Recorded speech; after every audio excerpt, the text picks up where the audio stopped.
I'm going to be continuing with chapter 12, okay? Here we go. So we're in the middle of the play, The Marvelous Marriage, and it's Act 3. So this is an important part, and I'm going to read to the end of this chapter. The actors rushed out of the room, and the white-faced women grabbed the children and hustled them out after them. Hustled them out after them. The backstage area was in complete pandemonium, a word which here means actors and stagehands running around attempting to go to the last-minute details. The bald man with the long nose hurried by the children, then stopped himself, looked at Violet in her wedding dress, and smirked. "No funny stuff," he said to them, waggling a bony finger. "Remember, when you go out there, just do exactly what you're supposed to do." Count Olaf will be holding his walkie-talkie the entire act, and if you even do one thing wrong, he'll be giving Sonny a call up there in the tower. Yes, Klaus said bitterly. He was tired of being threatened in the same way over and over and over.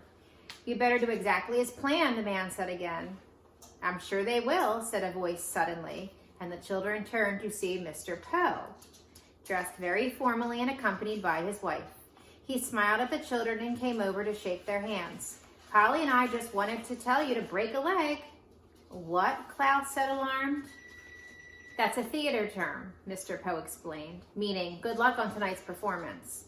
"I'm glad that you children have adjusted to life with your new father and are participating in family activities." "Mr. Poe," Klaus said quickly, "Violet and I have something to tell you. It's very important." "What is it?" Mr. Poe said. "Yes," said Count Olaf. "What is it that you have to tell Mr. Poe, children?" Count Olaf had appeared, seemingly out of nowhere, and his shiny eyes glared at the children meaningfully. In one hand, Violet and Klaus could see he held a walkie-talkie. Just that we appreciate all you've done for us, Mr. Poe," Klaus said weakly. "That's all we wanted to say."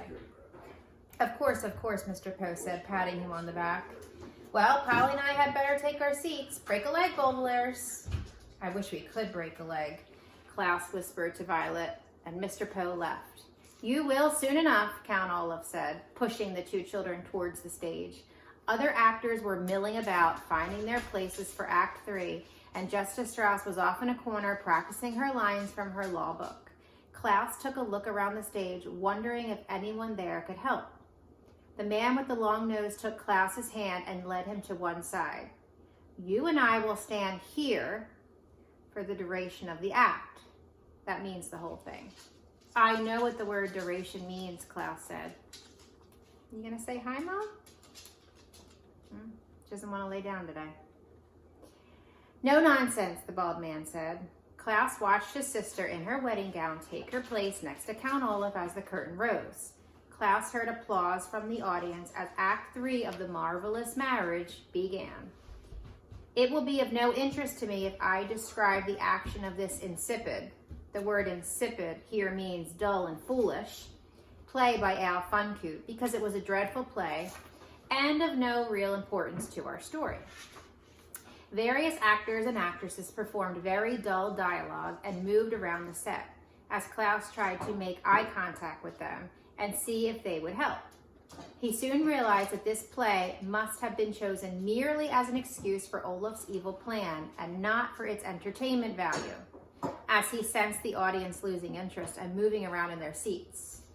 Klaus turned his attention to the audience to see whether any of them would notice that something was afoot.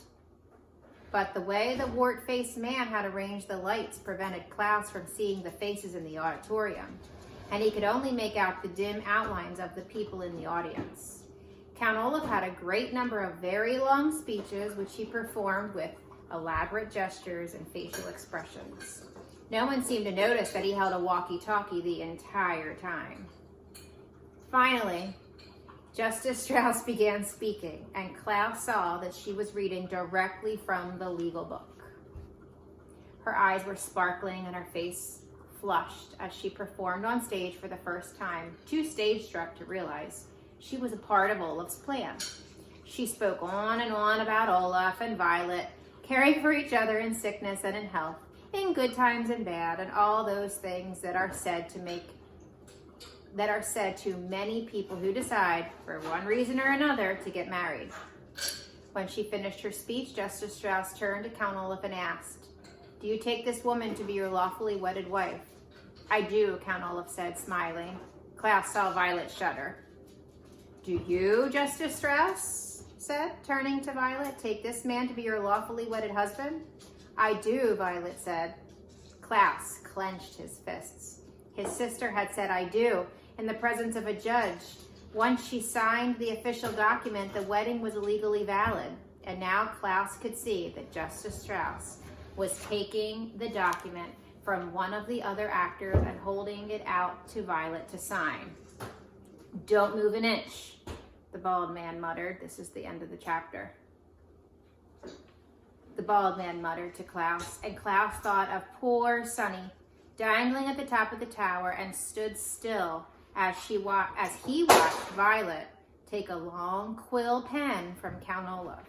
Violet's eyes were wide as she looked down at the document, and her face was pale, and her left hand, that's a hint, was trembling as she signed her name.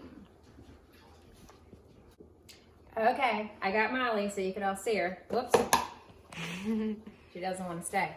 So, tomorrow, we will start chapter 13, which is the very last chapter. But there's a picture I want you to see.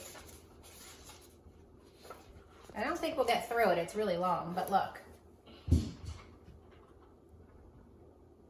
Okay, so that's the last chapter of the book. We'll probably take 2 to 3 days to read that. So come back tomorrow so you can see it. Say goodbye, Mom. Goodbye.